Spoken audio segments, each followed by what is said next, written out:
आपको बता दें, शनिवार को अलीगढ़ नगर निगम में कार्यकारिणी के चुनाव को स्थगित करने को लेकर सपा पार्षदों ने सदन में जमकर हंगामा काटा। वोटिंग नहीं होने से नाराज पार्षदों ने सदन में तोड़फोड़ कर दी। विवाद इतना बढ़ गया कि वहां कुर्सी तक फेंकी गई और शीशे तोड़ दिए गए।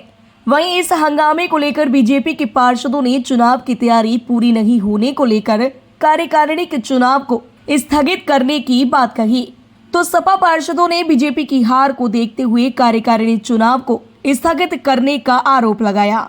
बता दें, सभागार में पार्षदों के साथ महापौर प्रशांत सिंघल और नगर आयुक्त विनोद कुमार भी मौजूद थे।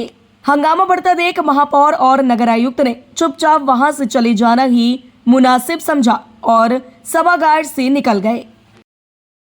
बताइए कुलदीप, जिस तरह से जो है कार्यकारिणी का चुनाव हो रहा था, भारतीय जनता पार्टी और महापौर क्यों भाग गए? कोई भी भागा नहीं। आप जरा प्रक्रिया को समझ लीजिए। आप जब ये पर्चियां निकल गईं, इतनी जल्दी चुनाव की तैयारी नहीं हो सकती थी। 90 बैलेट पेपर छपने होते हैं, पर्चे दाखिल करने होते हैं, कौशल जी को बुलाना होता है, इसलिए सदन खत्म नहीं किया, समाप्त नहीं किया, स्थगित किया गया। पहली बात तो ये है। और ये आपका शब्द नहीं है, भागे नहीं गए, सर्वसम्मति स्थगित हुआ है। कुछ लोग ने जो वातावरण बिगाड़ा है उसकी हम निंदा करते हैं, तोड़ फोड़ की हम निंदा करते हैं। चुनाव कराने क्यों आए महापौर? जब चुनाव करा नहीं, उनको नहीं पता, बैलेट पेपर नहीं है, सामग्री नहीं है, तो क्यों चुनाव में लेके आ गए? पर बता तो दो। आप सुनिए। हाँ, अरे आप सुनिए, इसलिए ऐसा होता है, जो हमारे मेंबर थे जिनको वोट डालना था, वो कुछ लोग अलीगढ़ में नहीं थे इस वक्त, उनसे बात की गई, उन्होंने कहा हमको समय दिया जाए, इसलिए स्थगित किए। पहली बात अधूरी तैयारी के साथ क्यों नहीं, तो कोई तैयारी अधूरी नहीं है, स्थगित किया गया, सदन खत्म नहीं किया गया। हम जानना चाह रहे हैं, तैयारी अधूरी नहीं, बिल्कुल कोई तैयारी नहीं है। 90 बैलेट बनते, तैयारी होती, पर्चे दाखिल होते, उसकी प्रक्रिया होती है। कुछ लोग नहीं थे, इनको वोट डालना था, इस कारण ऐसा हुआ है। ये कुछ लोगों ने अनावश्यक इसका इशू बना लिया। कोई इशू नहीं है, कुछ पार्षद इसका इशू बना रहे हैं, इसकी हम निंदा करते हैं। प्रमाण कहेंगे, इसको क्या कहेंगे बताओ? कोई अज्ञानता नहीं है, बिल्कुल सही बात हुई है, कोई अज्ञानता नहीं है इसमें।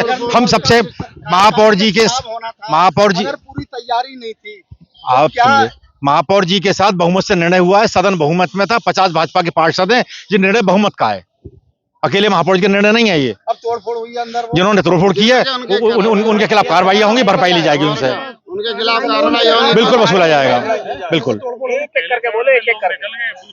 मोहम्मद हफीज अब्बासी, पार्षद, कार्यकारी सदस्य और मुख्य सचेतक समाजवादी पार्टी। 2 मीटिंग बोर्ड अधिवेशन कैंसिल होने के बाद आज तीसरी बार अधिवेशन रखा गया था, जिसमें कार्यकारी का चुनाव होना था, जिसमें भाजपा के चुनाव में 5 कार्यकारी के सदस्य निकल गए और 1 सदस्य बचे, जिसमें अभी कार्यकारी का चुनाव होना है और 6 लोगों के लिए चुनाव होना है, और उसमें उन्हें लगा कि अब वो लोग 5 लोग नहीं जिता सकते। इसी की वजह से तत्काल सदन छोड़कर भागे और यहाँ से कोई कुछ भी नहीं कहा पार्षदों से, सिर्फ सदन छोड़कर भाग गए। हम इसका घोर विरोध करते हैं। इन्होंने संविधान का अपमान किया है और इस संविधान के अपमान के साथ हम संविधान के साथ है। ये सरकार संविधान का अपमान करती है और हम पीडीए के साथ है और पीडीए के साथ हमेशा रहेंगे। आगे रणनीति इनके खिलाफ आंदोलन करेंगे और आगे जो भी रणनीति होगी हमारे पार्टी संगठन जो तय करेगा उस पर आगे काम करेंगे। आप लोग हंगामा कर रहे हैं? सर, आज कार्यकारिणी का वोट था, जिसमें 6 सदस्य बाहर आने थे, 6 सदस्य नहीं जाने थे। भाजपा को आज ये देखा, उनके 5 कार्यकारिणी के सदस्य बाहर निकल गए। आज समाजवादी के 3 कार्यकारिणी सदस्य अंदर जाने थे, उन्हें ये देखा उप सभापति अब हमारा नहीं बनेगा, उन्होंने बोर्ड को स्थापित कर दिया गया, जो नगर निगम के एक्ट के और संविधान के खिलाफ है। हम चाहते हैं चुनाव होना चाहिए, तब चुनाव का आपने महापौर ने क्या कहा? महापौर कुछ नहीं, और यहाँ से बस संविधान वो राष्ट्रीय गान बजाकर निकल गए, भाग गए यहाँ से।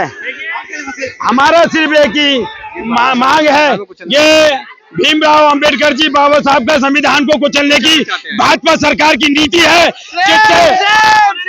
जिससे पीडीए इसको कभी बर्दाश्त नहीं करेगा, किसी सूरत में बर्दाश्त नहीं करेगा।